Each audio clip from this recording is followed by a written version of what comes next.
Tendríamos que analizar hoy los antecedentes, el fundamento constitucional y quedarnos hasta ahí. O quizá empezar la exposición del tema de integración y estructura del Tribunal Electoral. Sin embargo, el próximo lunes, por otro compromiso de carácter oficial, no podré estar con ustedes y tendrán la suerte de que asista el doctor Marco Antonio Pérez de los Reyes. Esto ha hecho que compartamos entre los dos el tema y por tanto hemos hecho una división y voy a empezar con la segunda parte y el lunes podrán escuchar la primera parte, que son los antecedentes del tribunal.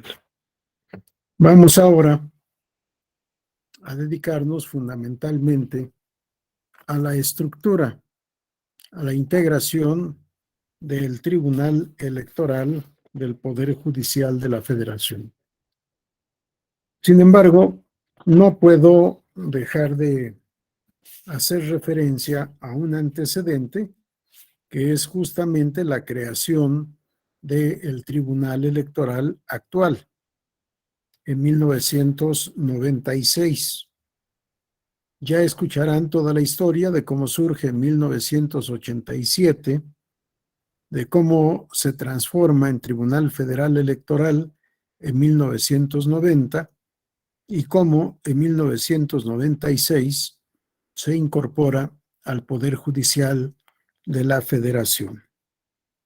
Un tema que a mí me ha parecido interesante, polémico, que no me ha gustado, pero obviamente no es tema de gusto, y menos de que me den gusto a mí, que no tienen por qué hacerlo.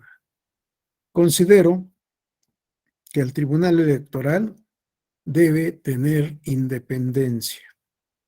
No debe formar parte del Poder Judicial de la Federación. Debe ser como surgió, como un tribunal con autonomía constitucional. Ya les platicarán cómo con la reforma de 1993, el Tribunal Federal Electoral alcanza la categoría de máxima autoridad jurisdiccional en la materia, que es como se reconoce también actualmente.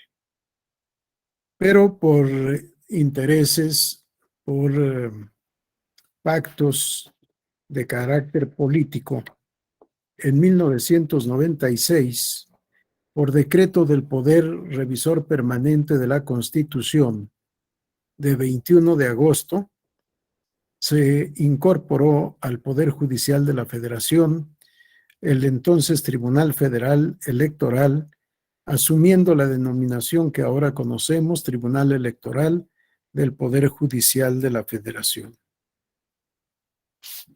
La exposición de motivos seguramente les será platicada en la próxima sesión.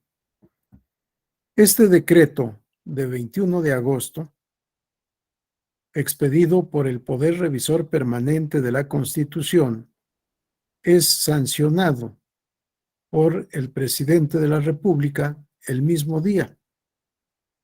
Y el mismo día, 21 de agosto de 1996, expide el decreto ordenando la promulgación, la publicación de las reformas constitucionales. Reformas que se publican el 22 de agosto de 1996. Y aquí es en donde encontramos el origen del Tribunal Electoral del Poder Judicial de la Federación.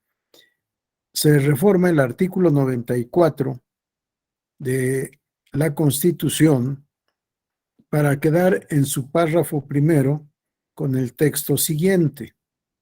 Se deposita el ejercicio del Poder Judicial de la Federación en una Suprema Corte de Justicia, en un tribunal electoral, en tribunales colegiados y unitarios de circuito, en juzgados de distrito y en un consejo de la Judicatura Federal. Así es como queda constituido el Poder Judicial de la Federación y cómo el Tribunal Electoral queda integrado al Poder Judicial de la Federación. Sus facultades, su competencia ya será tema de otras sesiones, pero están previstas en el artículo 99 de la misma Constitución, reformada en agosto de 1996. En el párrafo primero del artículo 99 se dispuso: el Tribunal Electoral será, con excepción de lo dispuesto en la fracción primera del artículo 105 de esta Constitución, la máxima autoridad jurisdiccional en la materia y órgano especializado del Poder Judicial de la Federación. Este texto, esta disposición no ha cambiado, sigue en la actualidad en los mismos términos. Es el Tribunal Electoral incorporado al Poder Judicial de la Federación, la máxima autoridad jurisdiccional en materia electoral. Esto implica que las sentencias dictadas por el Tribunal Electoral, y en especial por la Sala Superior, son inimpugnables, son inmutables, son cosa juzgada. Nadie tiene facultades para revisar lo resuelto por la Sala Superior. Por lo pronto me quedo en esa parte para no empezar a hablar de los temas que corresponden a competencia del tribunal. En fechas recientes habrán escuchado que el presidente de la mesa directiva de la Cámara de Diputados promovió una controversia constitucional para impugnar sentencias dictadas por la Sala Superior que no gustó a Morena y a algunos órganos de autoridad.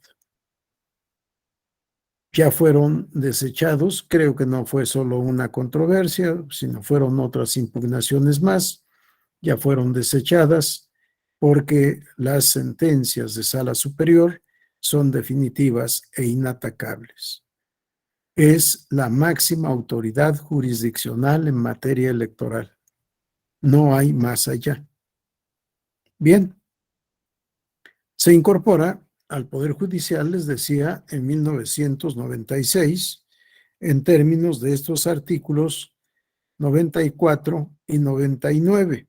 El 99 establece la competencia, entre otras cosas, del tribunal. Pero también se reformó el artículo 41.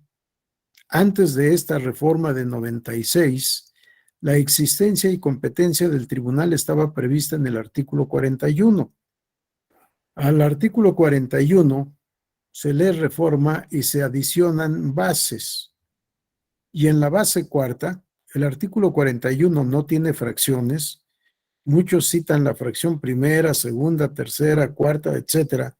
Pero no, el artículo 41 no tiene fracciones, tienen bases de la 1 a la 6 o de la primera a la sexta. Y en la base cuarta se dispuso en esa reforma de 1996 para garantizar los principios de constitucionalidad y legalidad de los actos y resoluciones electorales.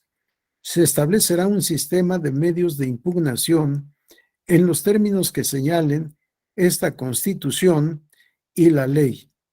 Dicho sistema dará definitividad a las distintas etapas de los procesos electorales y garantizará la protección de los derechos políticos de los ciudadanos de votar, ser votado y de asociación en los términos del artículo 99 de esta Constitución.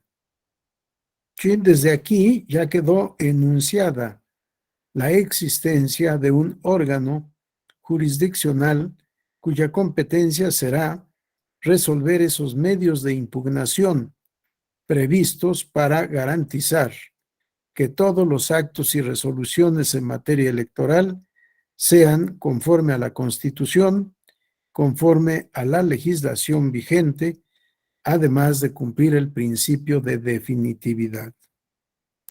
Y en el artículo 60, en donde estaba previsto antes de esta reforma la procedibilidad de los medios de impugnación, se dispuso lo siguiente: las determinaciones sobre la declaración de validez, el otorgamiento de las constancias y la asignación de diputados o senadores podrán ser impugnadas ante las salas regionales del Tribunal Electoral del Poder Judicial de la Federación, en los términos que señale la ley. Las resoluciones de las salas a que se refiere el párrafo anterior podrán ser revisadas exclusivamente por la Sala Superior del propio tribunal a través del medio de impugnación que los partidos políticos podrán interponer únicamente cuando por los agravios esgrimidos se pueda modificar el resultado de la elección.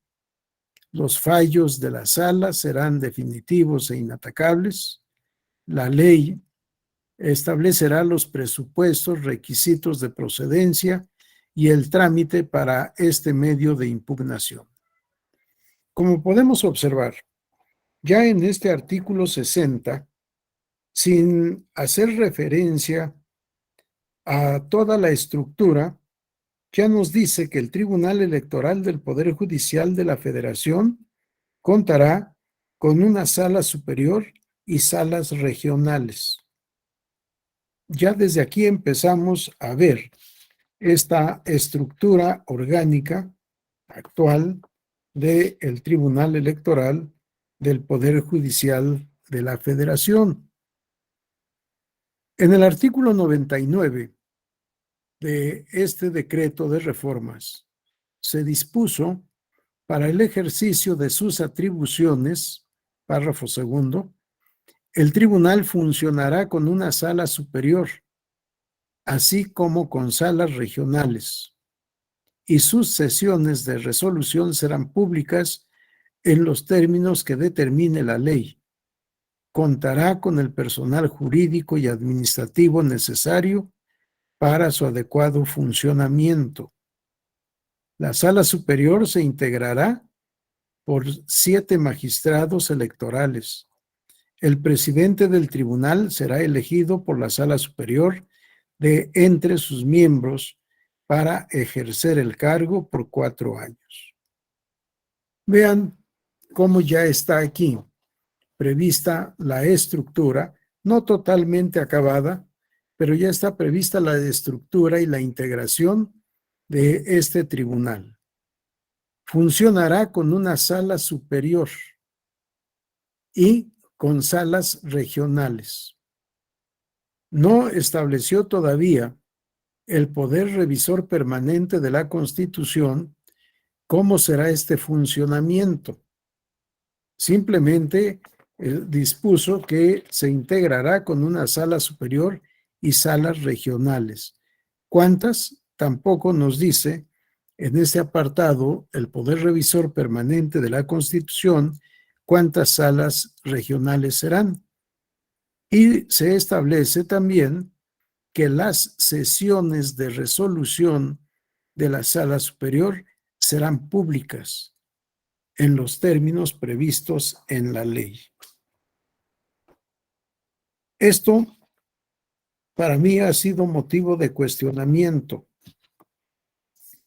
Si la Constitución no establece una excepción, no puede haber excepciones. Todas las resoluciones deben dictarse en sesión pública. Sin embargo, desde que yo era magistrado en esa década de 2006 a 2016, empezamos con la costumbre jurisdiccional de resolver algunos asuntos, en especial incidentales, en sesión privada. Yo me opuse, les dije que para mí todas las resoluciones se tenían que dictar en sesión pública. Sin embargo, fue una discusión y una votación que perdí, y en consecuencia se estableció esta costumbre jurisdiccional de dictar sentencia en sesión privada tratándose de asuntos laborales, lo cual me parece justificado, pero también tratándose de incidentes en la materia electoral propiamente dicha.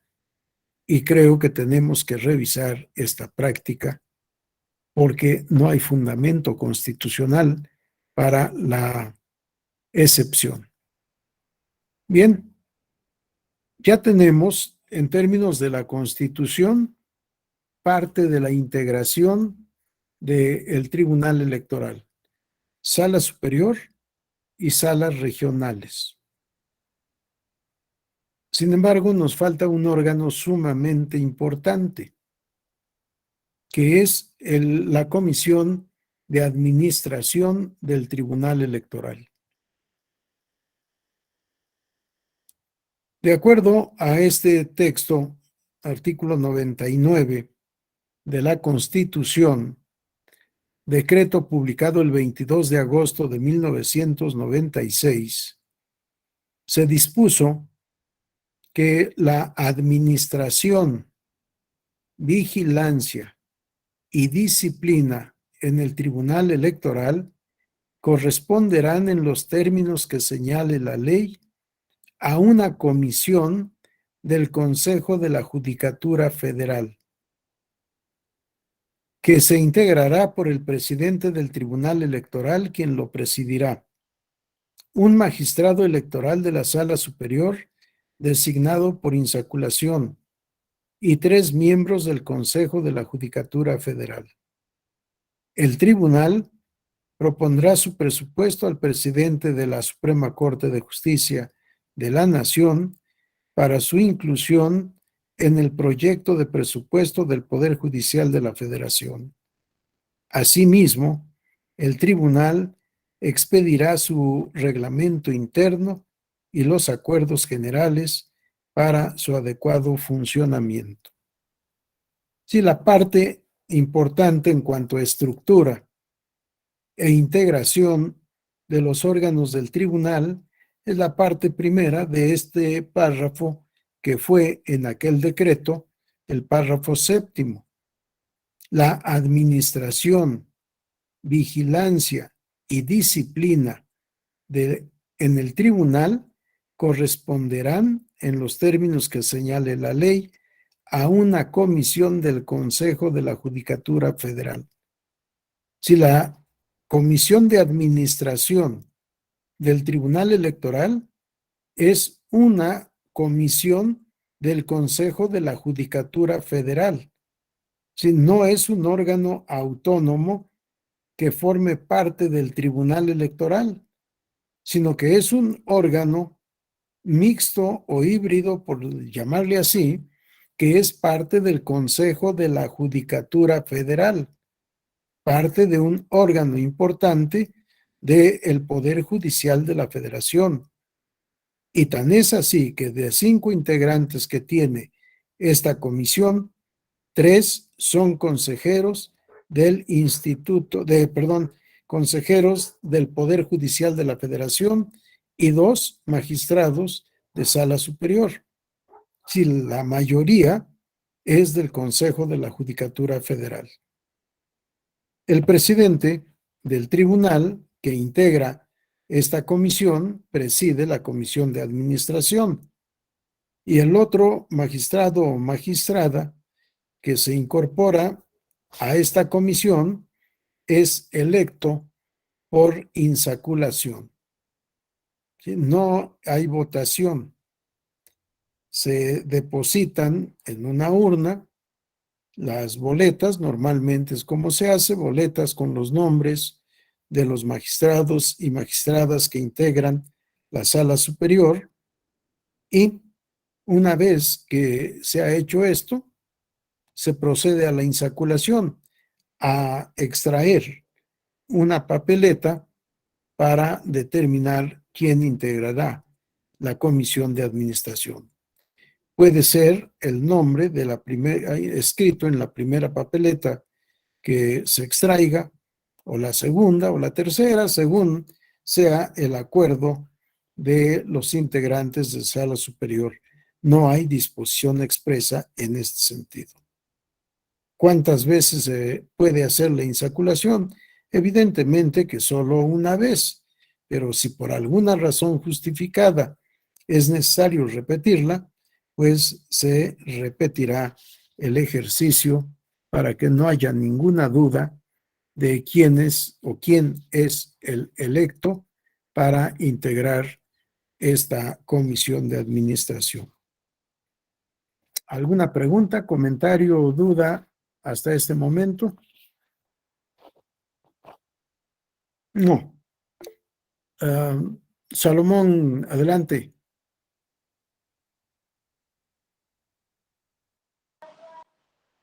Buenas tardes, doctor. Buenas tardes a todos. Buenas tardes. Pues a mí me parece que siendo un órgano tan importante, una institución para la democracia, debería de ser autónomo el tribunal, no depender de otro, de otro de los tres poderes, porque bueno, creo que el tener democracia en nuestro país pues ha sido a base de luchas, de, pues de todo el interés social. Entonces, por ejemplo, lo que usted menciona que debe solicitarle a través del, de la Suprema Corte, del Poder Judicial, su presupuesto, pues como que siento que no es auténticamente autónomo, 100%. Entonces creo que tendría todavía más certeza de la que tiene pues ahora o ha tenido el tribunal. Gracias. Gracias, Salomón. Lo que acabas de decir para mí es música. Sí, porque lo que yo he sostenido, y no solo en conferencias, no solo en las clases, sino por escrito, lo tengo escrito en mi libro Temas Selectos de Derecho Electoral Sustantivo y Procesal. Yo he propuesto la creación del poder electoral. Sí, la creación del poder electoral al mismo nivel que el poder legislativo, ejecutivo y judicial, integrado por el Instituto Federal, no nacional. Es un error y es un agravio a la Constitución crear el Instituto Nacional, porque somos una federación y lo que deberíamos de tener es un Instituto Federal Electoral y 32 institutos electorales independientes también. Yo más que de autonomía hablo de independencia, que no forme parte de ninguno de los tres poderes.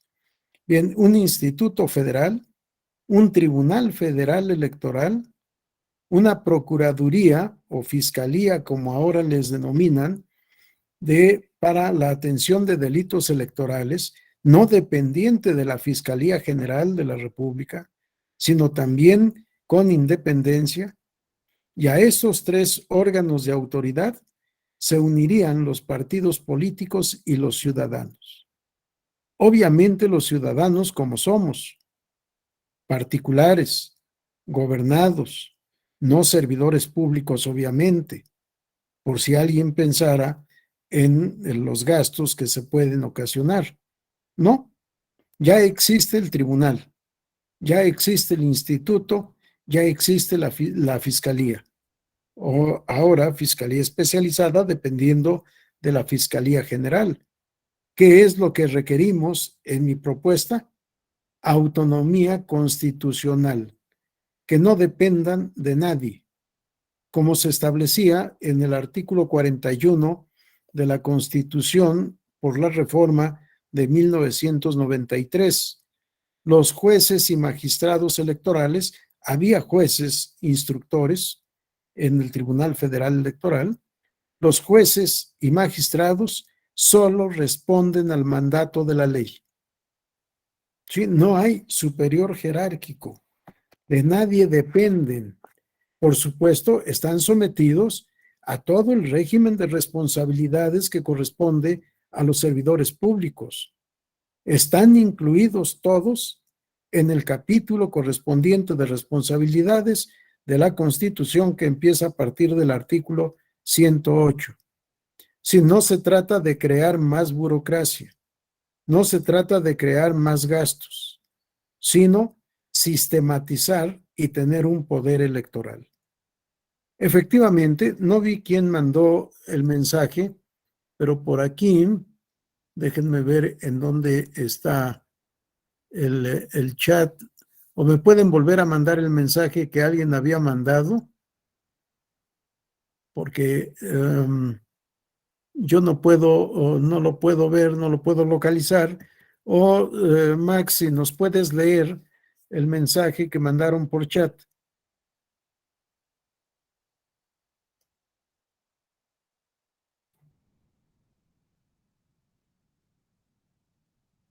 Alguien me mandó un mensaje. ¿Lo quieres repetir, por favor? Gisela Gisela. Rincón. Adelante, Gisela. Sí, magistrado. Bueno, doctor, lo que comentaba es que muchas de las entidades del país, tanto los tribunales locales como los institutos locales, son organismos autónomos y está contemplado así en la Constitución local, como es en el caso aquí de Chiapas. Correcto. Eso es todo. Gracias, Gisela. Correcto. Es cierto, pero estamos hablando de los tribunales electorales de las entidades federativas. Sí, no son muchas, o no son muchos, son todos. Sí, los tribunales electorales de las 32 entidades federativas son entes autónomos, no forman parte del poder judicial de la entidad correspondiente. Es algo, es un avance, y yo les digo, espero que algún día en el orden federal podamos llegar también a esa autonomía, o más que autonomía, independencia, como yo le denomino.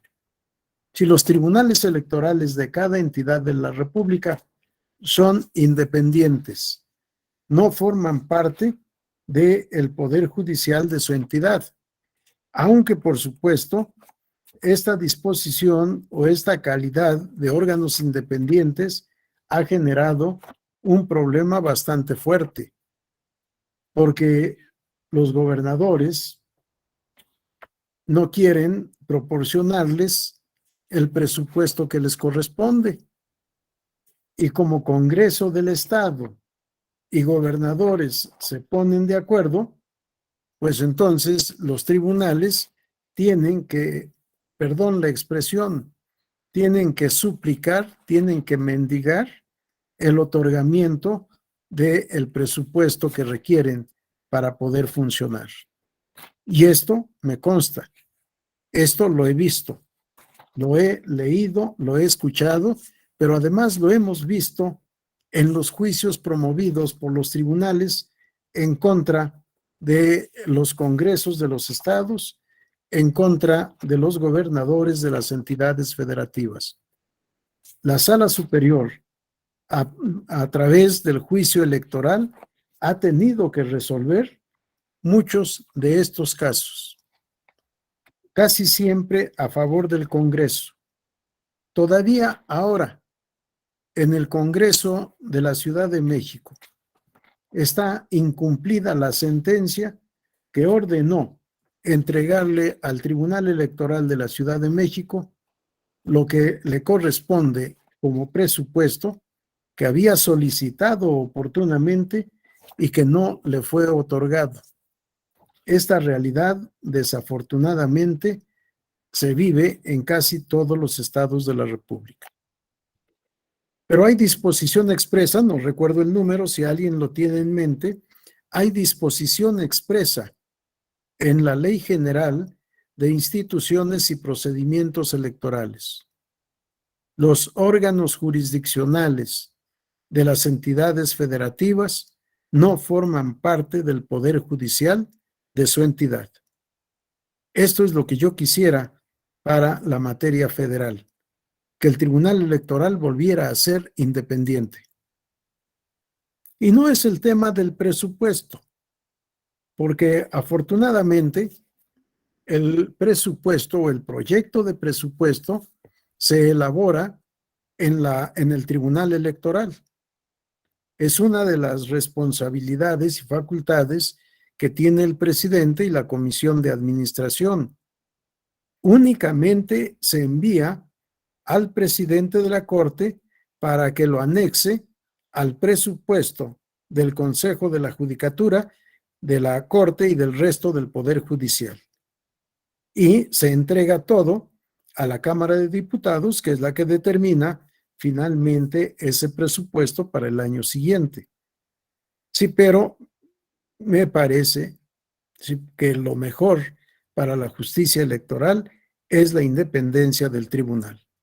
No es algo nuevo, lo dije cuando era magistrado, lo dije cuando era secretario antes de ser magistrado, lo he dicho toda la vida. Lo dije el 23 de agosto de 1996, en que 23 o 24, no recuerdo exactamente, en que me tocó dar una conferencia en el Colegio Nacional de Economistas de México. Y les dije, el Tribunal Electoral acaba de perder lo más valioso que tenía, su independencia. En alguna ocasión, estando presente el presidente de la Corte en turno, sostuve este punto de vista en una conferencia en el Supremo Tribunal Agrario y uno de los magistrados me dijo, licenciado, no me acuerdo en qué época fue eso, pero seguramente yo era secretario general, me dijo, ¿cómo se atreve a decir eso estando aquí el presidente de la Corte? Y le dije, ¿cuál es el inconveniente? Me dijo, ¿es usted un suicida o un provocador? ¿Quiere que lo corra? Le dije, mi libertad de expresión no tiene precio y no voy a callar a cambio de un sueldo o a cambio de un cargo. Esto lo he sostenido toda la vida e insisto, está escrito y lo dije también en alguna ocasión en el Palacio de Justicia del Poder Judicial Federal. Me invitaron a hablar sobre reformas a la ley de amparo y ahí tuve la oportunidad de hablar de 3 temas de inconstitucionalidad, pero son otros, ya los platicaremos otro día, que seguramente tendremos oportunidad en este diplomado. Bien, si no hay algún otro comentario, continuamos. Adelante, Diego. Sí, muchas gracias, doctor. Buenas tardes a todos. Buenas tardes. Bueno, yo tengo un comentario Adelante. en relación a las 6 salas regionales. Tengo un comentario respecto a la sexta, que sería la sala regional especializada. Adelante. Ahí tengo conflicto en su denominación porque se denomina sala regional. Sin embargo, no le corresponde ninguna circunscripción electoral. Me parece que su denominación de sala regional no debería de ser así, simplemente podría ser sala especializada por los temas que ellos resuelven, por los diferentes temas especiales que resuelven. Entonces, para mi consideración, yo consideraría ese tema, doctor. Muchas gracias. Gracias, Diego. Esto es parte de la estructura del tribunal, por supuesto. 7 salas, ya no estoy en el texto que estábamos leyendo en el 96, en el texto publicado en 1996, sino en el texto actual. Y efectivamente, por la reforma de 2014, reforma legal, no constitucional, se estableció la existencia de 7 salas regionales y una sala regional especializada. Efectivamente, no puede ser sala regional la que tiene competencia en todo el territorio nacional. Tiene por región a todo el territorio. Sí, me parece que efectivamente es un contrasentido. Pero todavía más, espero que mis amigos de la sala regional no se enojen conmigo. porque además el presidente fue mi alumno y lo quiero, lo estimo bien. Y tengo muy buena relación con la magistrada y el magistrado que integran la sala. Pero les digo que formalmente son órgano jurisdiccional, pero en realidad son materialmente un órgano administrativo. ¿De qué conocen? Del procedimiento administrativo sancionador especial. Procedimiento administrativo sancionador. Yo me opuse todo el tiempo a que el tribunal asumiera esta competencia de dictar resoluciones sancionadoras.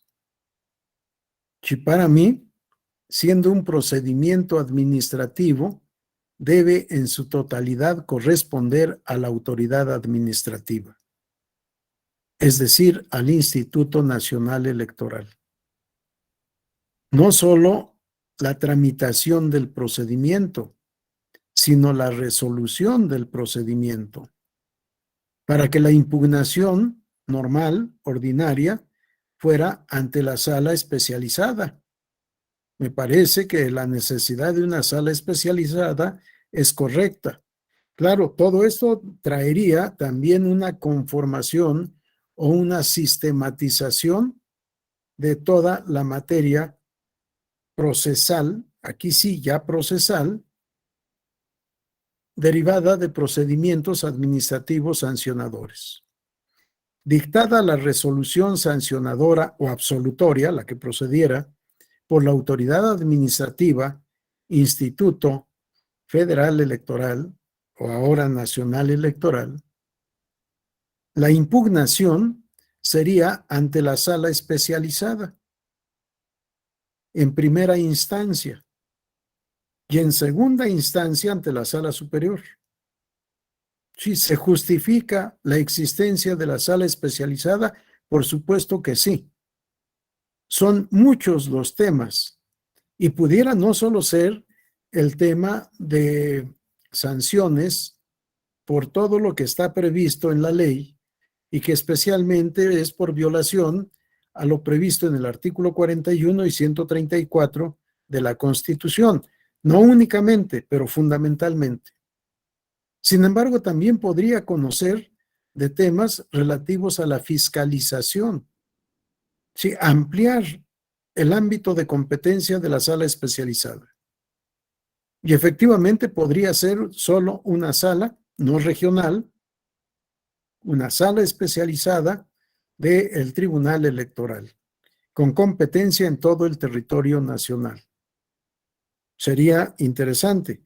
Claro, también depende de cómo se organicen los institutos y los tribunales electorales, porque en este momento todo lo relacionado con materia sancionadora local es del conocimiento de la sala de los tribunales locales y en segunda instancia de las salas regionales.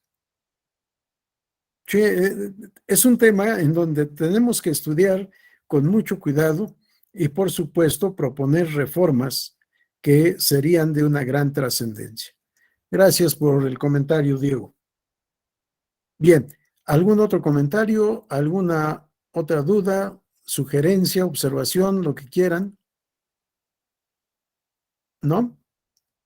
Bueno, decía hace unos momentos que tenemos 7 salas regionales. El artículo 99 ha sido reformado y déjenme leerles el párrafo segundo, ya lo habíamos leído conforme al texto original de 1996. El texto actual.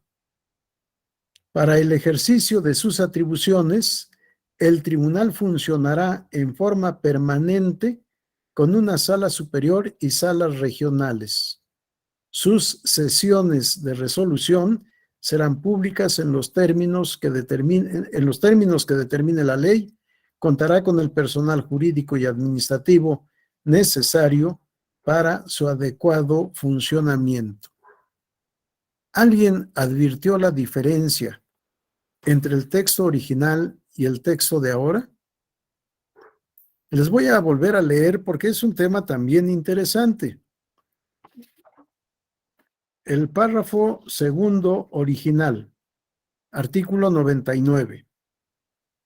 Para el ejercicio de sus atribuciones, el tribunal funcionará con una sala superior, así como con salas regionales, y sus sesiones de resolución serán públicas, en los términos que determine la ley. Hasta ahí dejo la lectura. Párrafo segundo actual.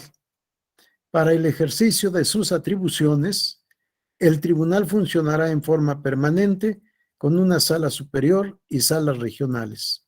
Sus sesiones de resolución serán públicas en los términos que determine la ley.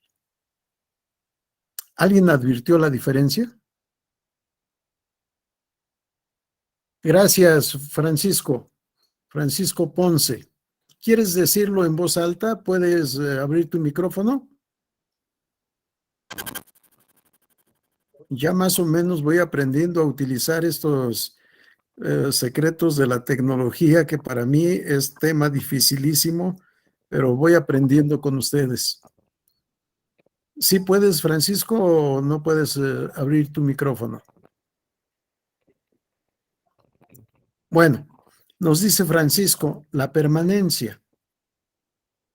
Sí, efectivamente, el texto original establecía: para el ejercicio de sus atribuciones, el tribunal funcionará con una sala superior, así como con salas regionales. Actualmente, para el ejercicio de sus atribuciones, el tribunal funcionará en forma permanente con una sala superior y salas regionales. Si la permanencia es una característica muy, muy importante. El Tribunal de lo Contencioso Electoral surgió como un tribunal temporal. Solo debería de integrarse e iniciar actividades de manera previa al inicio del procedimiento electoral correspondiente, más o menos en el mes de enero del año que correspondiera, para concluir sus actividades en el mes de noviembre del año de las elecciones. El Tribunal Contencioso Electoral debió haberse instalado en 1987, a principios. Realmente se instaló hasta finales de mayo y debió haber entrado en receso en noviembre de 1987. No lo hizo así, contraviniendo el texto de la ley. Pero esto fue útil para muchos efectos prácticos. Perdón, debió haber sido en 1988, perdón, porque la elección fue en 1988 y quedó integrada e instalada desde finales de mayo de 1987. No entró en receso. Y en los primeros meses, en la primera mitad de 1989, conoció de la impugnación del Partido de la Revolución Democrática para obtener su registro como partido político. Y fue una sentencia del Tribunal Contencioso Electoral el que ordenó el registro del Partido de la Revolución Democrática. Es parte de la historia que tal vez con más detalle conozcan mañana. Pero les decía, era un tribunal temporal. Al ser sustituido el contencioso electoral en 1990 por el Tribunal Federal Electoral, el Tribunal Federal ya se integró con 5 salas regionales. La primera circunscripción tenía su cabecera en el Distrito Federal. En el Distrito Federal se instaló la sala central con 5 magistrados. Y en las 4 circunscripciones restantes se instalaron las otras 4 salas regionales. Yo les denomino en mi libro sala regional central o metropolitana, y salas regionales foráneas, porque las 5 eran salas regionales y eran temporales las foráneas. A la sala central se le dio carácter permanente, con todas otras características que tampoco nos dará tiempo platicar, pero que seguramente el doctor Pérez de los Reyes les platicará. El Tribunal Federal Electoral surge con una sala superior permanente y 5 salas regionales temporales, a instalarse antes del inicio del procedimiento electoral respectivo para concluir sus actividades aproximadamente por el mes de noviembre o diciembre, o quizá octubre, ¿sí? Cuando concluyeran el conocimiento y resolución de todos los asuntos de su competencia. Al concluir el procedimiento electoral, deberían entrar en receso. Y así fue en 1991, así fue en 1994, así fue también en 1997 y, si no mal recuerdo, en el año 2000. Pero después, por un conflicto interno, la Suprema Corte de Justicia de la Nación, para mí sin facultades, determinó que debería de pagarse a los magistrados su sueldo íntegro con independencia de que estuvieran o no en funciones. Y esto provocó que de facto las salas regionales se volviesen salas permanentes y en consecuencia que tuvieran actividades fundamentalmente académicas durante el tiempo que no había procedimientos electorales. Y con la reforma de 2014 se les da una permanencia, una existencia permanente a todas las salas regionales. Enhorabuena, porque la materia electoral se ha ido volviendo, tornando más compleja cada día. Cada día hay más medios de impugnación promovidos por los interesados. El trabajo es sumamente complejo, es amplio y, por tanto, se requiere de esta permanencia. Adelante, Janet. Hola, magistrado. Hola. Yo tengo una duda. Sí. A partir de esta reforma es cuando se empieza a determinar que los magistrados supernumerarios en los tribunales locales tenían que dejar de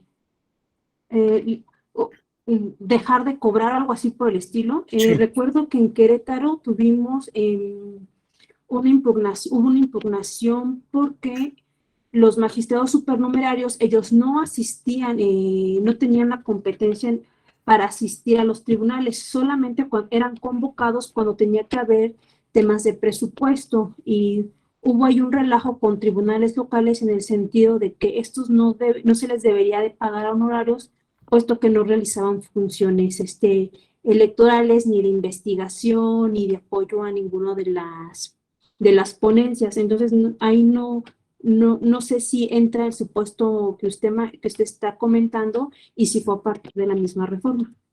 Sí, no.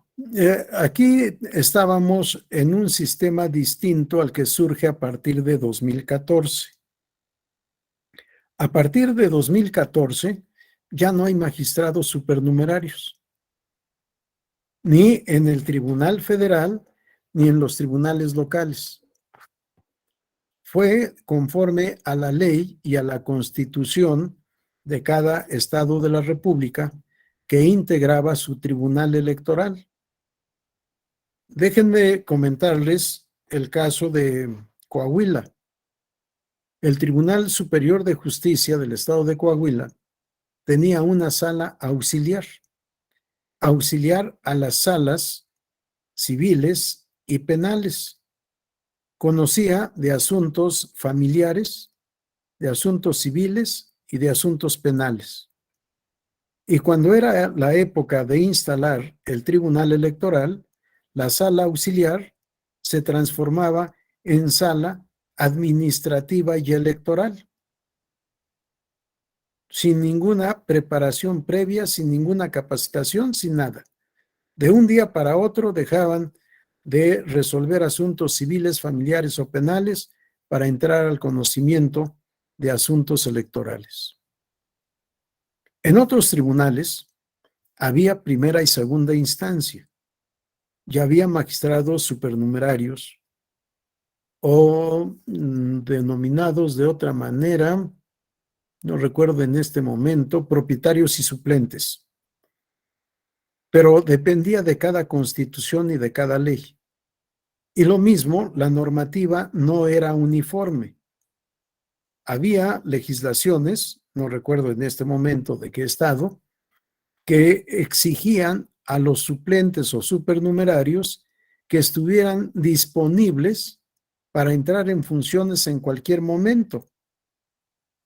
Si tenían que estar disponibles, tenían prohibido realizar actividades laborales en otra parte, porque la disponibilidad debería de ser para cualquier momento. Y si tenían que estar disponibles, pues habría que pagarles. No podían disponer de su tiempo para el ejercicio de la profesión. Y aquí es en donde también venía un problema. ¿Pagarles igual que los magistrados numerarios o propietarios? No, porque los propietarios o magistrados numerarios estaban en el cumplimiento de sus funciones de manera permanente, en tanto que los suplentes o supernumerarios estaban solo disponibles. Son situaciones diferentes y por eso se dieron también distintas soluciones a cada caso. Si tenía que estar disponible, tenía derecho a una remuneración, pero no igual que el que estaba en funciones. El que no tenía el deber de disponibilidad, ¿qué derecho podía exigir a una remuneración si era libre y solo se tendría que incorporar cuando fuese requerido? Sí, era realmente un desorden, pero se procuró en todos los casos en que hubo juicios, se procuró resolver de manera justa, tanto para el justiciable, el magistrado, como para el gobierno del Estado y en especial para la hacienda pública de la entidad. Pero todos esos asuntos dependían de la legislación de cada Estado. Si no había una legislación general como existe a partir de 2014, que también entre paréntesis he de decirles que para mí las leyes generales son inconstitucionales. La Corte estableció otra cosa.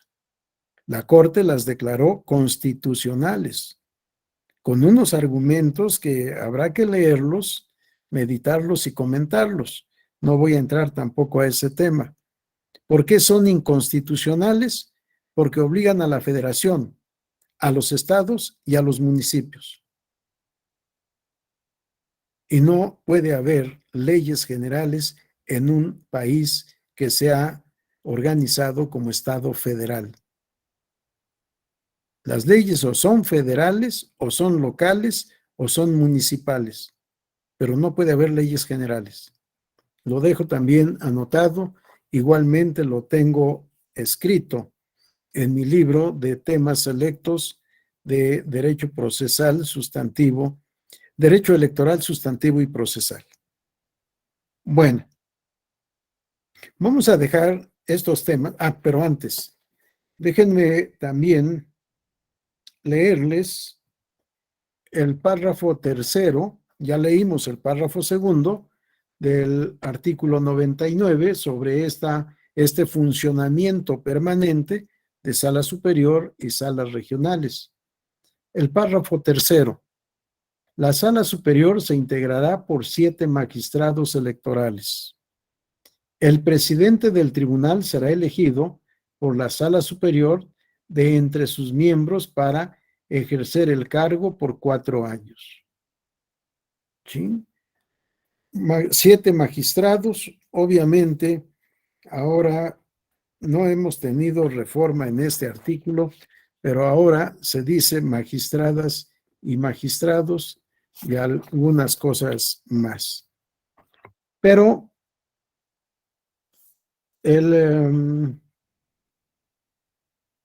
déjenme ver el párrafo 11. El párrafo 11 del mismo artículo 99. Los magistrados electorales que integren las salas superior y regionales serán elegidos por el voto de las 2/3 partes de los miembros presentes de la Cámara de Senadores, a propuesta de la Suprema Corte de Justicia de la Nación. La elección de quienes las integran será escalonada, conforme a las reglas y al procedimiento que señale la ley. Esto tampoco estaba previsto en el texto de la reforma de 1996. La integración de la sala superior con 7 magistrados, sí, pero la disposición de esa época era diferente. Les leo el párrafo 3 del texto de 1996, artículo 99. La sala superior se integrará por 7 magistrados electorales. El presidente del tribunal será elegido por la sala superior entre sus miembros para ejercer el cargo por 4 años. Sí, la disposición aquí es similar. 7 integrantes, los integrantes tienen la facultad de elegir a su presidente y el presidente durará en el cargo 4 años. Déjenme ver la parte que me interesa en lo que estamos comentando.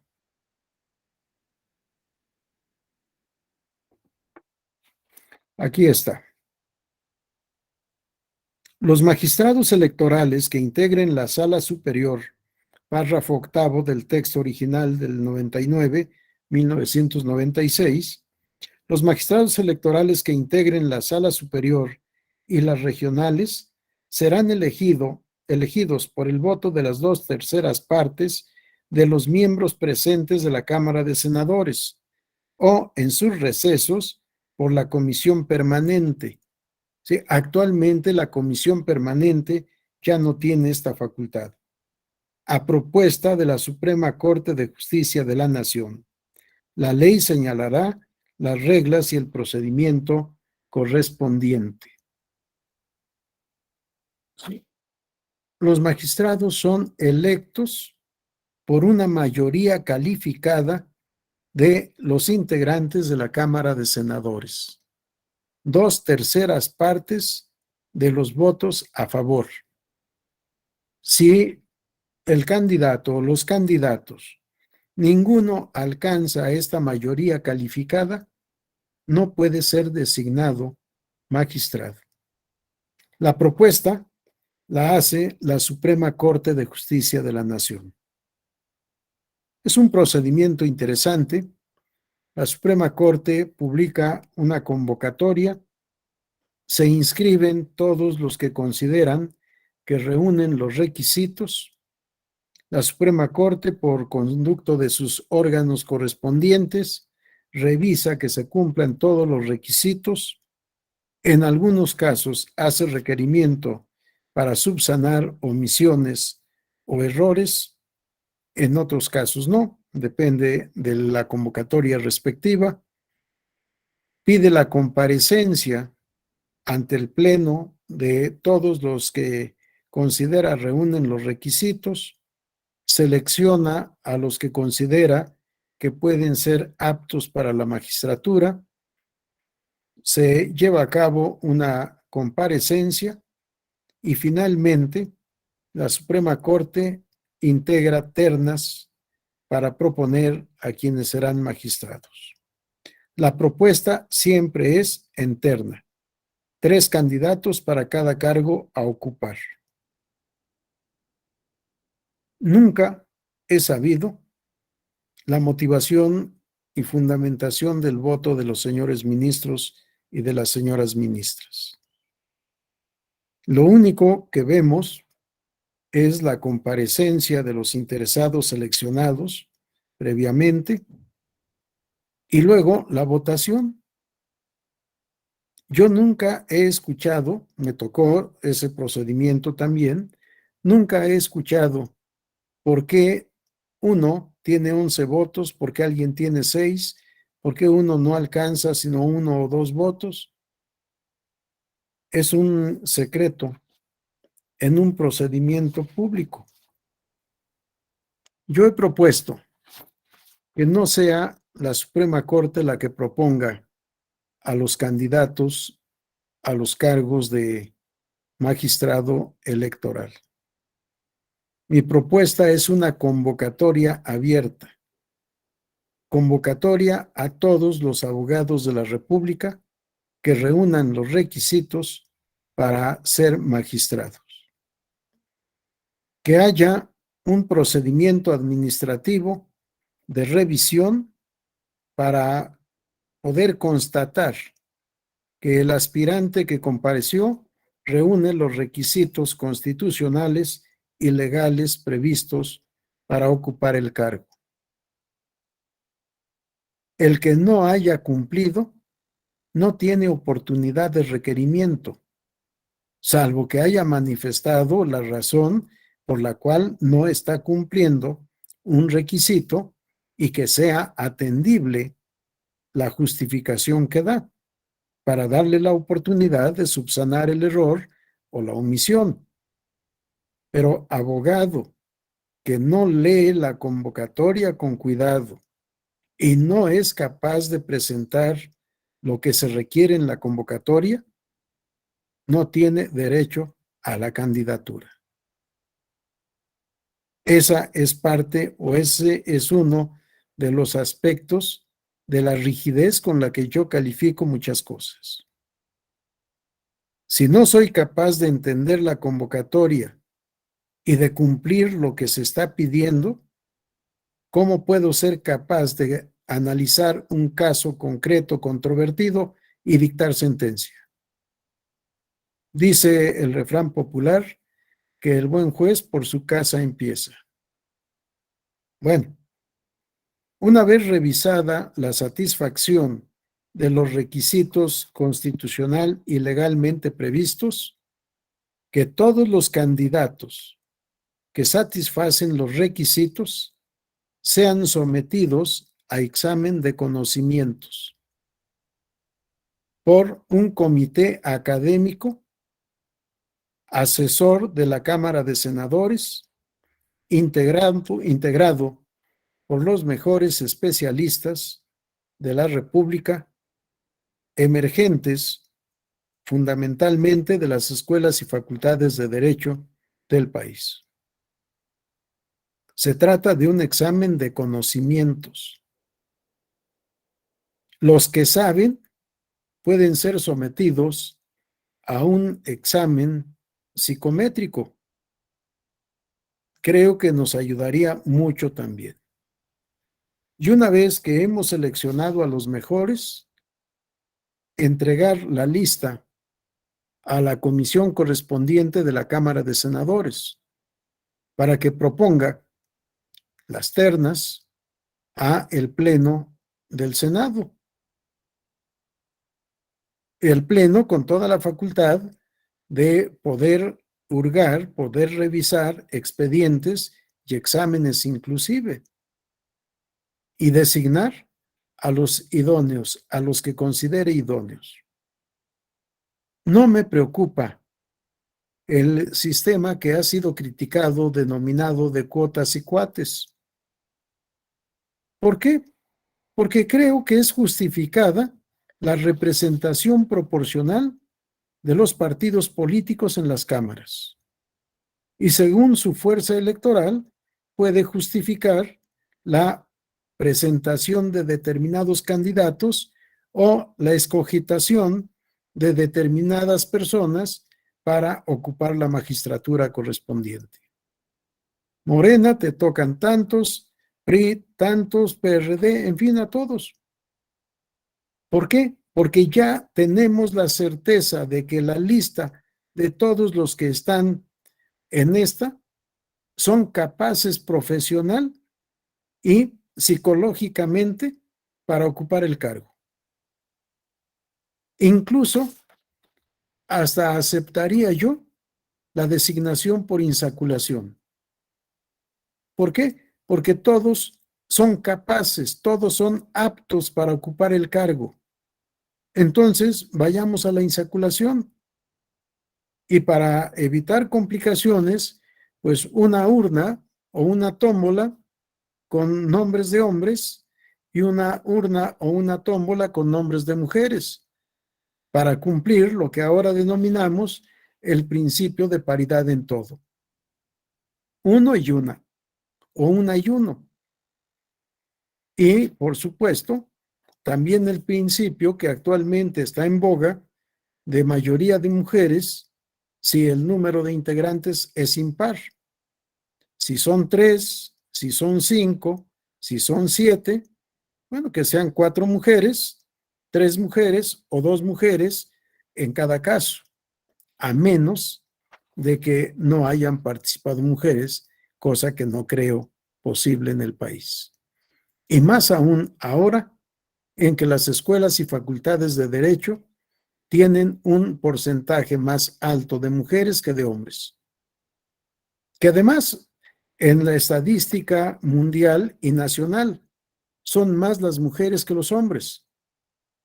Si en México la población femenina es aproximadamente del 52% y de hombres aproximadamente el 48%.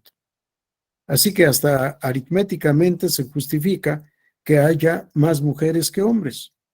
Pero en fin, este es el tema, cómo escoger a los mejores. Y por supuesto, para mí el sistema federal debe prevalecer siempre. No tiene por qué la Cámara de Senadores elegir a los magistrados del Tribunal Electoral del Estado o de la Ciudad de México. Si somos una federación integrada por estados libres y soberanos en todo lo que hace a su régimen interior, cumpliendo los principios constitucionales previstos en la Constitución Federal, deben tener libertad los estados para integrar sus propios órganos, en este caso, órgano jurisdiccional electoral y, por supuesto, el órgano administrativo electoral. El pretexto para la reforma de 2014 de que consejeros y magistrados se supeditan al gobernador del estado no se resuelve cambiando de designador.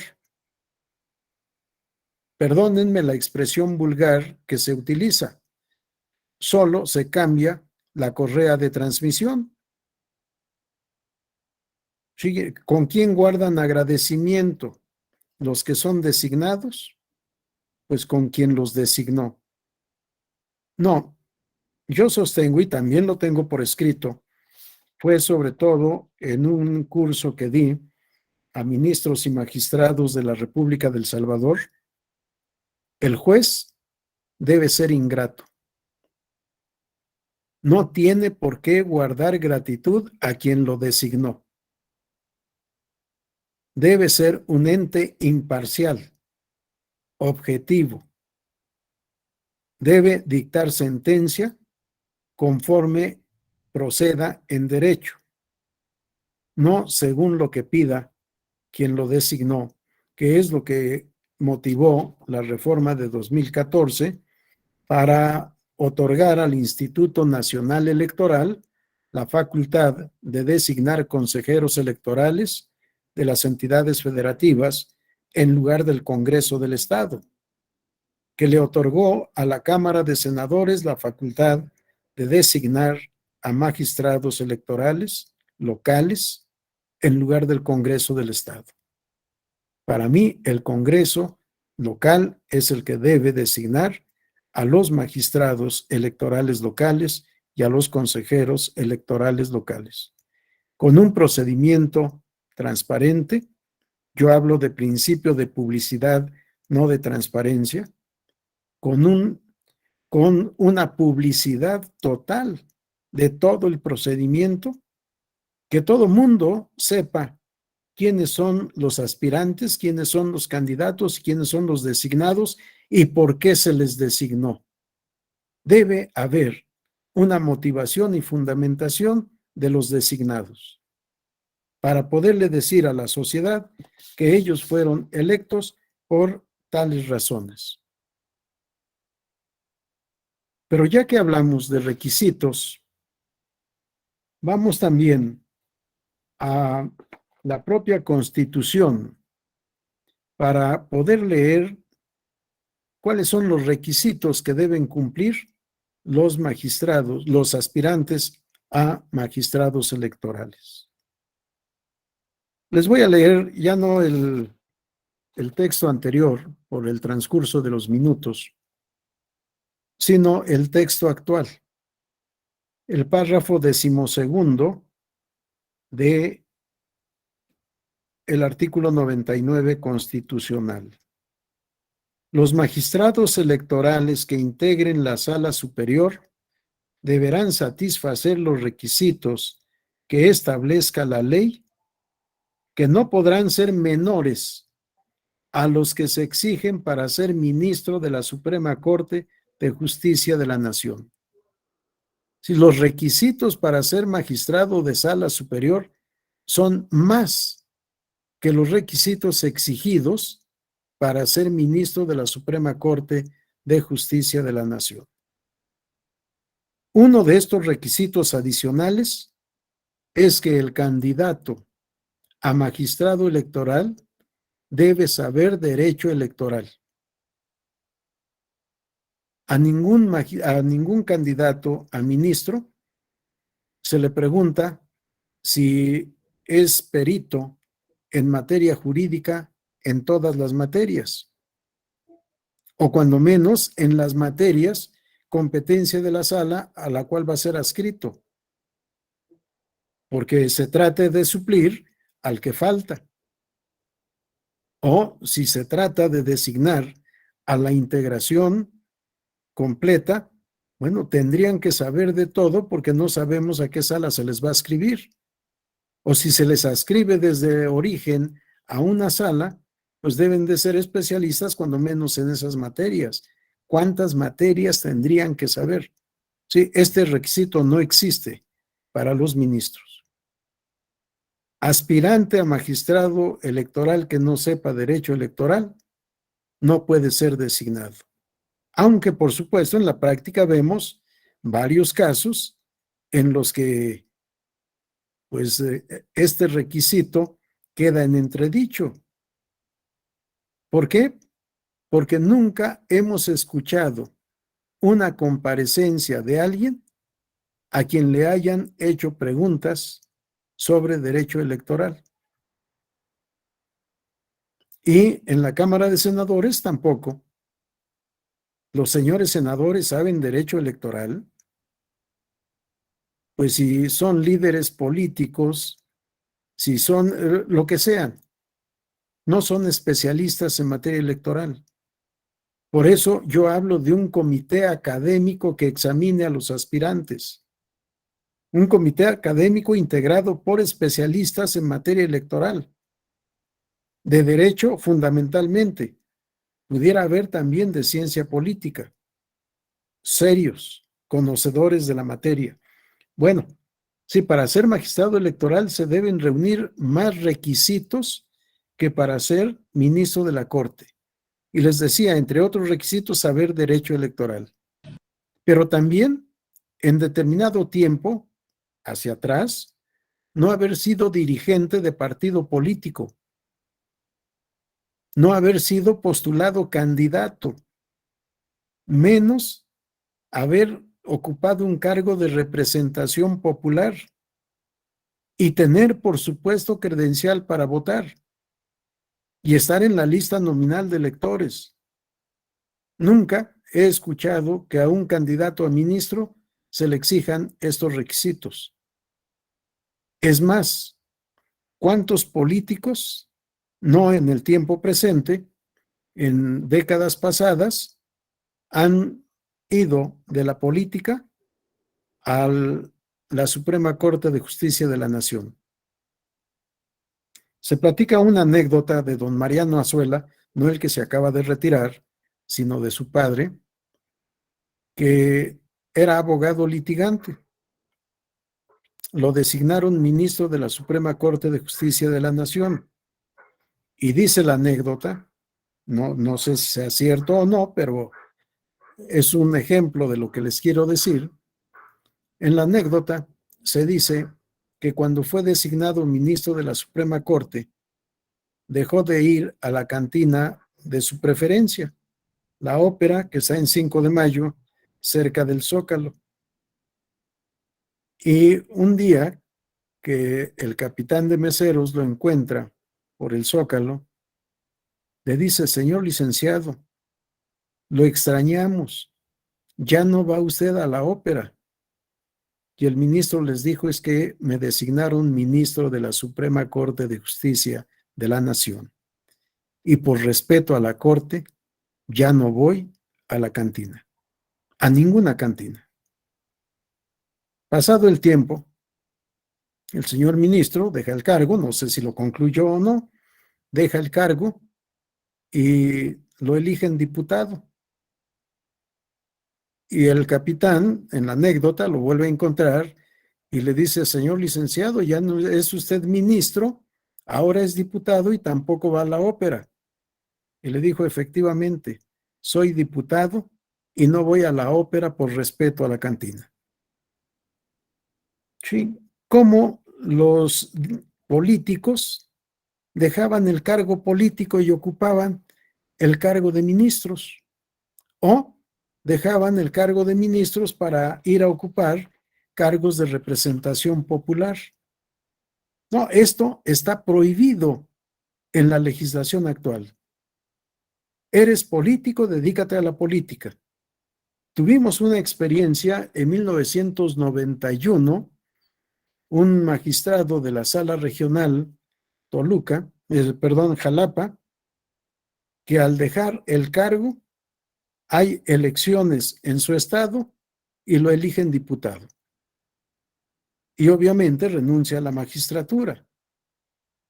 No debe ser eso. No podemos contaminar la función jurisdiccional con la política. La política en su lugar, la función jurisdiccional en el suyo. Por eso estos requisitos no es el requisito de la no militancia, sino del no liderazgo en los partidos políticos. No haber sido dirigente nacional, estatal o municipal. No haber ocupado un cargo de representación proporcional o no haber sido candidato dentro del plazo previsto en la ley. Para mí es un requisito correcto, aunque debería de ser nunca haber sido. O te dedicas a la política o te dedicas al ejercicio del derecho y en especial a la actividad jurisdiccional. El juez, cualquier juez, todos los jueces deben estar alejados de la política. Por eso no comparto la propuesta de una de las iniciativas de reforma constitucional para que consejeros y magistrados sean electos por el pueblo. Lo dejo hasta ahí porque tal vez sea tema de intervención en alguna de mis actividades. Sigo con el párrafo 11 del artículo 99. La elección de quienes las integren, sala superior y salas regionales, la elección de quienes las integren será escalonada, conforme a las reglas y al procedimiento que señale la ley. No tanto que la elección sea escalonada, sino que el nombramiento será por períodos a fin de llevar a cabo una renovación escalonada de los integrantes del Tribunal Electoral. De acuerdo a lo previsto en la ley de 1996, no había este escalonamiento. Los magistrados que fueron electos en 1996, concluyeron en 2006 todos. Bueno, salvo uno por un caso fortuito. Los que fuimos designados en 2006, acabamos todos en 2016.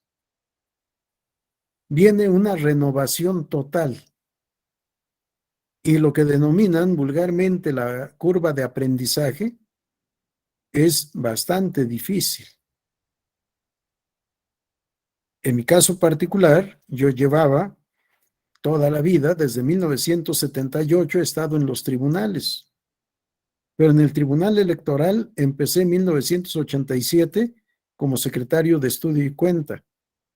En 1990 fui electo magistrado de Sala Regional en la segunda circunscripción electoral plurinominal, cargo que tuve hasta la reforma de 1996.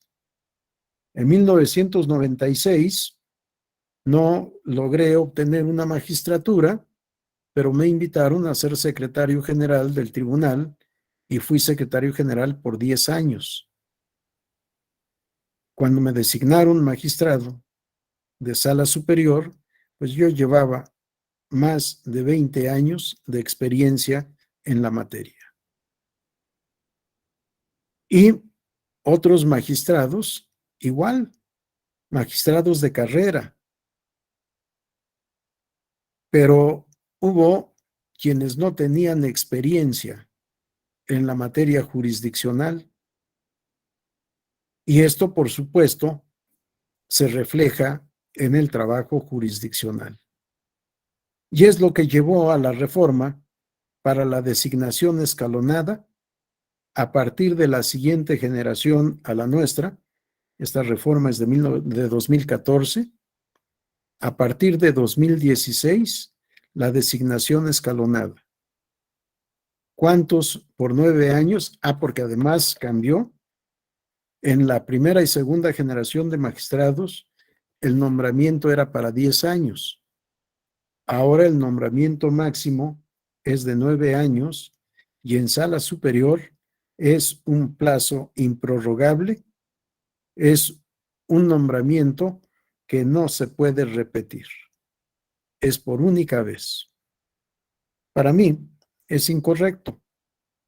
Hace falta la permanencia, incorrecto el plazo de 9 años. Si es el tribunal, por conducto de la sala superior, el máximo órgano jurisdiccional, sus magistrados deben ser designados, al igual que los ministros, por un periodo de 15 años. Por supuesto, con esta necesaria división de etapas. ¿Para qué? Para poder hacer la renovación escalonada y que los de nuevo ingreso tengan la oportunidad de aprender sin mengua de la calidad de la justicia electoral impartida. Porque si de 7 de sala superior se designa 3 para 9 años, 2 para menos de 9 años y otros 2 para un tiempo menor, pues evidentemente, cuando se renueven 2, quedan 5 con experiencia que continúan en el ejercicio y que apoyan a los que acaban de llegar para poderse involucrar de manera total en el conocimiento de la materia práctica, porque les decía, para mí deben llegar con el conocimiento teórico e incluso práctico. Porque otro tema también que es reciente en la estructura del Tribunal Electoral. Yo he postulado toda la vida, desde mi tesis que fue de 1994, en uno de los capítulos de mi libro está la propuesta de ley orgánica del Tribunal Electoral y propuse, y sostengo actualmente también, la existencia de la carrera del Servicio Jurisdiccional Electoral. Si no le llamo judicial, precisamente porque he luchado por la independencia de los tribunales electorales. Por tanto, no puedo decir judicial. Judicial es lo que corresponde al Poder Judicial, pero sí jurisdiccional, que es la función propia del tribunal. Carrera del Servicio Jurisdiccional Electoral. Que sean los que han estado en el tribunal los que aspiren a ocupar esos cargos. Que los magistrados de salas regionales sean tomados en cuenta para integrar la sala superior. Que los magistrados de los tribunales electorales locales sean tomados en cuenta para integrar sala superior y salas regionales. Si la carrera del servicio jurisdiccional no tiene por qué excluir a nadie. Habría un servicio jurisdiccional electoral federal y habría 32 servicios jurisdiccionales electorales locales. Pero para designar a magistrados del Tribunal Federal deben tener la misma oportunidad todos los que reúnan los requisitos formalmente previstos. Pero de manera especial quienes se han dedicado jurisdiccionalmente al cumplimiento de esta función, como magistrados o como jueces, dependiendo del cargo por el cual se vaya a hacer el nombramiento. Pero también deben ser tomados en cuenta los académicos. El académico serio, por supuesto, se dedica a estudiar todo el tiempo, a reflexionar, a crear derecho. A partir del estudio del derecho, de la reflexión sobre lo estudiado, se hacen nuevas propuestas. Y el académico puede ser creador del derecho. Bueno, a los académicos tomémoslos en cuenta también para las designaciones. Pero pudiera ser también el caso de los abogados postulantes. Para mí, el abogado postulante es un auténtico creador del derecho. Un buen postulante del derecho, por supuesto. El que asume la responsabilidad de un caso, lo estudia, lo analiza y argumenta para convencer al tribunal de que su cliente tiene razón. En consecuencia, tiene que estudiar teoría, tiene que estudiar la jurisprudencia, tiene que estudiar incluso, quizá me atrevería a decir, incluso lógica, para poder hacer una argumentación lógica de aplicación del derecho. Los abogados postulantes deben tener también la oportunidad de ser designados magistrados. Si lográramos una combinación de integrantes de la academia, de la postulancia y de la judicatura, tendríamos colegiados extraordinarios. Tendríamos tribunales que serían ejemplo para el mundo. Que esto para mí es parte de la estructura del tribunal, claro, una estructura ideal, porque es lo que pretendo. Actualmente ya está prevista la carrera del Servicio Jurisdiccional Electoral. Aunque no se está cumpliendo, es una novedad, no se está cumpliendo todavía a cabalidad, pero yo espero que algún día sea una realidad plena, una realidad incontrovertible, esta carrera del Servicio Jurisdiccional Electoral. Bien, vamos a hacer algún comentario, aunque sea rápido, de la Comisión de Administración. De acuerdo, no sé si tengan alguna pregunta, comentario, observación, participación que quieran hacer, que quieran dar. ¿Alguien se anima a decir algo? ¿No? Bueno, vamos a la Comisión de Administración.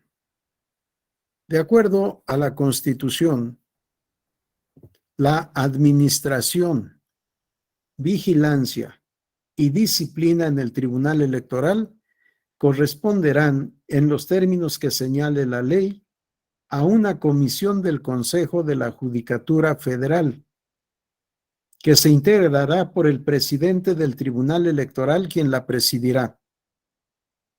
Un magistrado electoral de la Sala Superior, designado por insaculación, y 3 miembros del Consejo de la Judicatura Federal.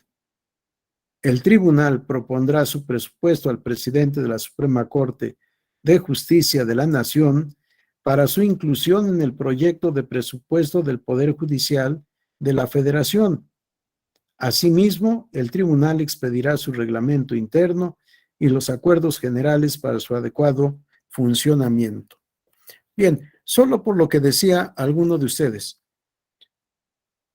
los presidentes de la Suprema Corte han sido respetuosos de lo que hemos presentado los presidentes en su momento. Nunca nos han modificado un proyecto de presupuesto. Hemos tenido, por supuesto, el cuidado. Yo fui presidente del tribunal por pocos meses, pero en el mes de junio de 2007, me correspondió la responsabilidad de presentar el proyecto de presupuesto para 2008. Me parece que es el único presupuesto por objetivos que se ha presentado en toda la historia del Tribunal Electoral. Para elaborar el proyecto de presupuesto, convoqué a todos los que tenían cargos de responsabilidad para preguntar qué programa tenemos para el año próximo. ¿Cuáles son los objetivos? ¿Y cuánto nos puede costar lo que queremos programar? Porque la costumbre que yo he visto reiteradamente es ¿cuánto nos dieron el año pasado? Tanto. ¿Cuánto pedimos? Tanto. ¿Cuánto nos recortaron? Tanto. Pues ahora, y hacer cálculos al tanteo, perdón la expresión, como se dice vulgarmente, a ojo de buen cubero, pues vamos a pedir ahora tanto, a ver cuánto nos recortan. Sí, no. Un presupuesto se tiene que hacer sobre programas, sobre objetivos. ¿Qué vamos a hacer al año próximo? ¿Qué hicimos este año? ¿Cuánto costará? Eso obviamente un abogado, un sociólogo, no lo sabe. Tenemos que recurrir a especialistas para hacer los cálculos matemáticos correspondientes y calcular cuánto nos costará lo que queremos hacer y presentar a la Cámara de Diputados nuestro proyecto de presupuesto con la explicación correspondiente. ¿Vamos a hacer esto? Por supuesto, hicimos esto o estamos haciendo esto en este año. Hicimos esto otro en el ejercicio anterior y para el siguiente queremos hacer esto. Y todo esto cuesta y ya haremos la cuantificación para decirles por qué estamos pidiendo lo que estamos pidiendo. Si hacemos nuestros proyectos de presupuesto de esa manera, seguramente si hay dinero, si hay activo calculado, se autorizará. O bien, el activo que se calcula para el ejercicio próximo no alcanza a darles todo lo que ustedes piden. Se les dará solo en tal proporción. Y después, una vez que tenemos ese presupuesto asignado, hacer los ajustes sobre lo proyectado para elaborar el programa del año próximo. Y, por supuesto, ir evaluando cada mes o cada 15 días, según la periodicidad que se considere pertinente, qué es lo que estamos gastando, qué es lo que hemos dejado de gastar, qué es lo que hemos hecho y qué fue lo que dejamos de hacer. Y, por supuesto, cuánto nos costó. Para poder así hacer una evaluación del ejercicio del presupuesto. No se trata de gastar por gastar. Vean cómo en muchas partes, ya para el mes de septiembre, para el mes de agosto, viene la complicación. ¿Y ahora qué hacemos con todo el dinero que nos sobra? Hay subejercicio. Cuidado, es motivo de responsabilidad. Si hay subejercicio, significa que no estamos cumpliendo lo que dijimos que íbamos a hacer. Si estamos gastando de más, lo mismo. ¿Por qué se gastó de más? Y todo esto es función de la Comisión de Administración y, por supuesto, del presidente, porque preside la Comisión de Administración y del otro magistrado o magistrada que integra esa comisión y de los consejeros de la judicatura que constituyen la mayoría de esa comisión. Sí, de tal manera que decir la administración, vigilancia y disciplina del tribunal no son palabras huecas, sino que son una gran responsabilidad. Por eso es que la comisión de administración se auxilia de varios órganos internos. Les voy a decir rápidamente los órganos que integran la comisión de administración. La Secretaría Administrativa. En la práctica, es la Secretaría Administrativa la que lleva toda la responsabilidad del ejercicio del presupuesto del Tribunal Electoral. La Coordinación Técnica Administrativa, que es un órgano auxiliar de la comisión y de los consejeros de los magistrados comisionados. La Visitaduría Judicial, que es un órgano de revisión jurisdiccional. La Contraloría Interna, una gran responsabilidad de la Contraloría Interna para poder saber cómo se está llevando a cabo la ejecución del presupuesto en el transcurso de ese ejercicio fiscal. La Dirección General de Investigación de Responsabilidades Administrativas. Lo que en otros países, Colombia me parece que entre los más desarrollados, se llama o se denomina derecho disciplinario. No responsabilidad administrativa, sino derecho disciplinario. Tema también de una gran responsabilidad porque no implica solo el ejercicio del presupuesto, sino el cumplimiento del deber de cada uno de los servidores públicos. Sí, de todos los servidores públicos. ¿Están o no cumpliendo su función? De tal manera que una Contraloría total no solo se ocupa del aspecto económico, sino también del aspecto funcional, de que esté cumpliendo cada uno la parte que le corresponde. Está también la actual Escuela Judicial como parte de la Comisión de Administración. En cada sala regional hay una delegación administrativa y tenemos una Defensoría Electoral de pueblos, comunidades indígenas y personas que los integran. Una Defensoría Electoral que está en vías de transformación para ampliar sus facultades. Es apenas una propuesta que ojalá la Sala Superior considere pertinente su aprobación para ampliar no solo a pueblos y comunidades indígenas, sino a otros grupos que se consideran vulnerables. Lo que yo he propuesto en términos más amplios, no recuerdo si cuando hablé de el poder electoral mencioné o no la Procuraduría de Defensa de los Derechos Políticos de los Ciudadanos. Esta sí sería una institución de nueva creación. Esta Procuraduría, si asume la palabra de procurador, del asesor jurídico del ciudadano, para que pueda hacer la defensa de sus derechos políticos y en especial de los derechos político-electorales. Yo lo llevo a un contexto nacional, a un contexto omnicomprensivo, no solo para sujetos y grupos vulnerables, sino para todo el mundo que no tenga la aptitud de pagar a un abogado particular. Si tuviera recursos para pagar abogados particulares, se podría prestar el servicio por la propia Procuraduría, pero cobrando una contraprestación que sería para la hacienda pública. Todo ingreso de todas las instituciones debe ser remitida a la tesorería de la Federación.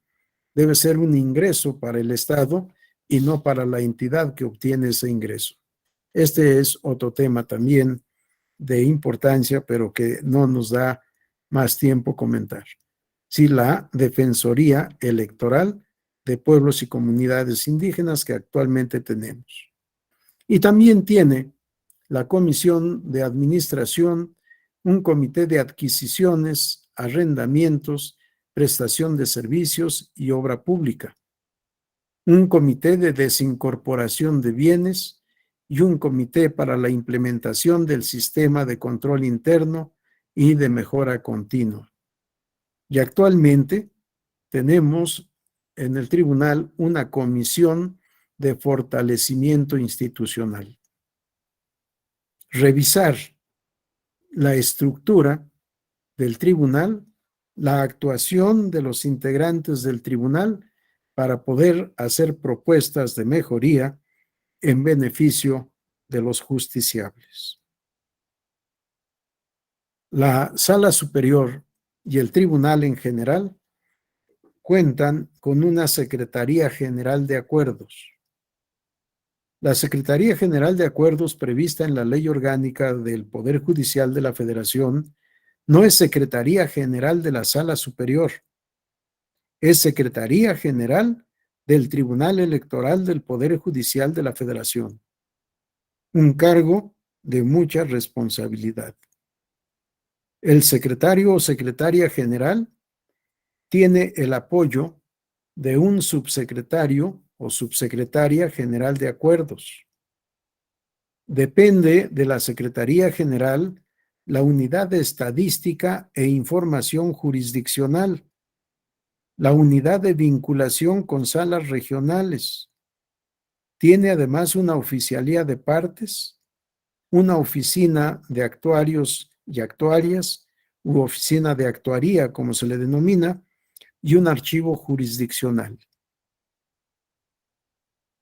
La oficialía de partes, que es la que recibe todas las instancias, todas las promociones. Ahí empieza la actividad jurisdiccional.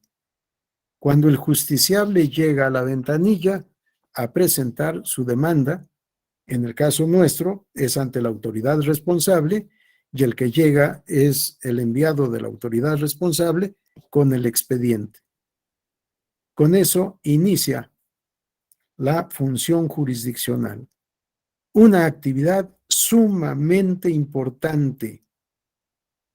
La primera instrucción que yo di como secretario general de acuerdos es cuando alguien llegue, por favor reciban y sellen. Y luego revisen y asienten en un documento específico, puede ser en la primera hoja del documento presentado, asienten lo que recibieron. Sí, la revisión de lo que se está presentando es sumamente importante, porque después nos puede decir el remitente, yo mandé todo esto, ¿en dónde está? Y si la oficialía de partes no tuvo el cuidado de asentar qué recibió, la responsabilidad es del tribunal, porque aparentemente sí se recibió, ¿en dónde está? ¿Quién es el responsable de que no esté? La hora. Muchas veces los litigantes, no hablo aquí de la autoridad, sino los litigantes, llegan a última hora. Llegan a las 11 de la noche, 59 minutos, 59 segundos. Y si no sellamos en el momento en que llega, sellamos 2 o 3 segundos después, su demanda es extemporánea o su escrito es extemporáneo. Y cuidado, porque si es demanda es motivo de desechamiento. Hemos llegado, o yo llegué, obviamente, con la autorización de los magistrados cuando era secretario, a pedir informes sobre la hora de ingreso de la persona a la caseta de acceso del público al edificio del tribunal.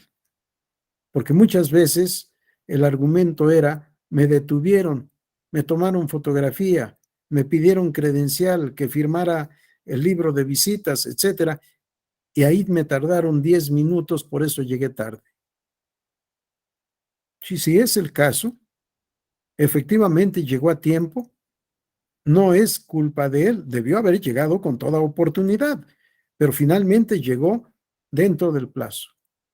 Tómese en cuenta la hora en que accedió al espacio de acceso del público y esa es la hora que debemos tener como buena de presentación de su demanda o de su escrito, cualquiera que éste sea.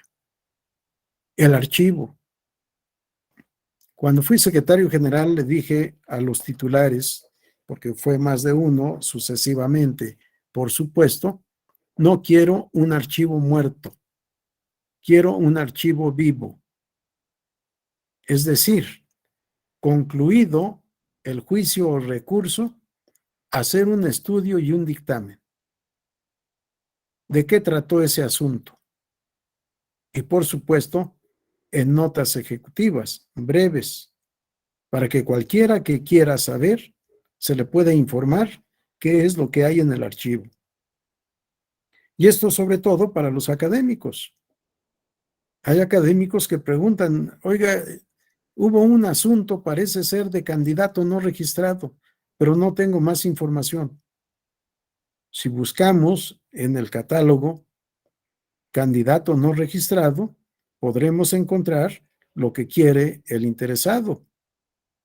No lo vamos a poner a buscar en todo el archivo a ver qué encuentra. Sí, un archivo vivo es muy, muy importante.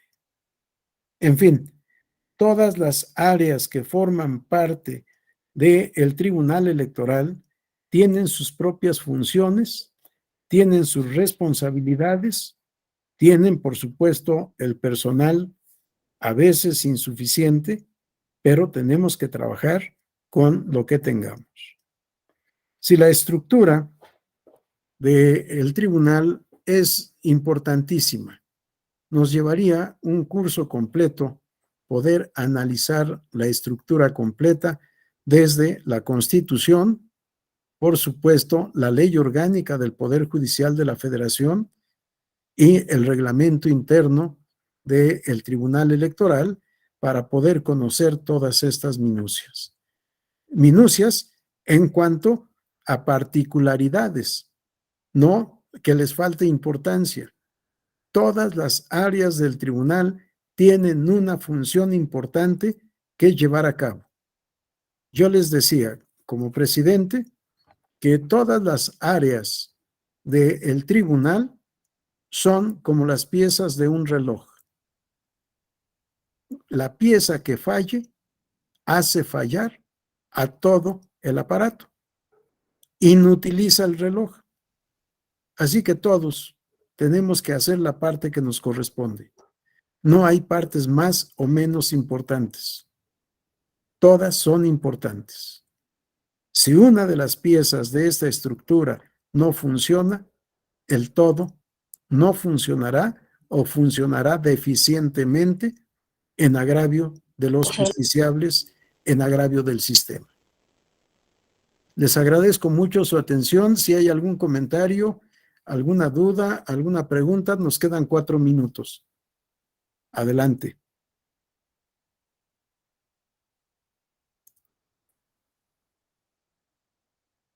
¿Nadie se anima? Salomón, adelante. Sí, nada más para agradecer estas clases que nos ha brindado y bueno, conocer más sobre sus iniciativas, sus opiniones. Me queda claro que es una visión diferente y que muchos hemos como buscado ese respaldo sobre las convocatorias a varios cargos. Bueno, yo he ocupado algunos eventuales nada más durante las elecciones en consejos municipales aquí en mi estado, pero también he participado en otras ocasiones y me he topado con que pues le dan mucha validez a las entrevistas, que es algo de apreciación, este, a la experiencia, lo que decía usted, bueno, pues un litigante, pues, un postulante, pues no, a lo mejor no tiene la experiencia en el cargo, ¿verdad? Pero sí en la acción. Este, ojalá que, que los que forman las estructuras de estos